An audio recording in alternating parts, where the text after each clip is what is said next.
আসসালামু আলাইকুম বন্ধুরা, বাঙালি কন্যা চ্যানেলের আরেকটা ভিডিওতে আপনাদের অনেক অনেক স্বাগত। তো বন্ধুরা দেখতে পাচ্ছেন এখানে দামোদরের অবস্থা কীরকম। সকাল সকালে বড় অফিস থেকে যেয়ে আমাকে ফোন করে বলে এরকম দামোদরের পরিস্থিতি খুব খারাপ। সেজন্য আমি বেরিয়েছিলাম দেখতে। সে দেখতে পাচ্ছেন জল কিভাবে ঢুকছে। দামোদর মুন্ডেশ্বরী দুটোরই বাঁধ ভেঙে চারিদিকে জলে থই থই করছে। চারিদিকে এর আগেও আমি বন্যা দেখিয়েছি, তখন বৃষ্টি চলাকালীন চারিদিকে মাঠঘাট ডুবে গেছিলো। এখন বৃষ্টি থেমে গেছে, কিন্তু ডিবিসির জল ছেড়েছে। জল ছাড়াই দামোদর মুন্ডেশ্বরীর বাঁধ ভেঙে চারিদিকে বন্যা হয়ে গেছে। দেখতে পাচ্ছেন এখানের এলাকাগুলো, এই যে চারিদিকে বন্যা, মানে ভিতরে বাড়ির ভিতরে পর্যন্ত জল ঢুকে যাচ্ছে।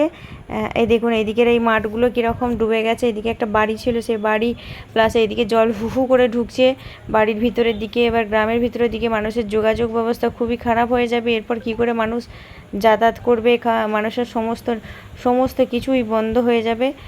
আর এরপরে গ্রামের ভিতরে ঢুকছে, প্লাস বাড়ির ভিতরে ঢুকে যাচ্ছে চারিদিকে জল।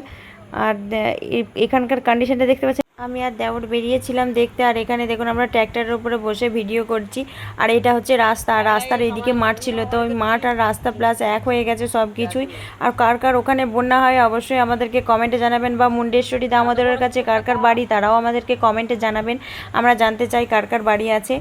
আর আমরা এই যে ভিডিও করছি, এরপরে এখানে জল বলছে নাকি এক কোমর করে, এক হাঁটু এখন আছে, এখন এক কোমর করে হয়ে যাবে। তো খুবই তাড়াতাড়ি জল বাড়ছে, বাড়ির ভেতরে ঢুকে যাচ্ছে। খুবই কষ্টের ব্যাপার, এটা দেখতেও খুব খারাপ লাগছে।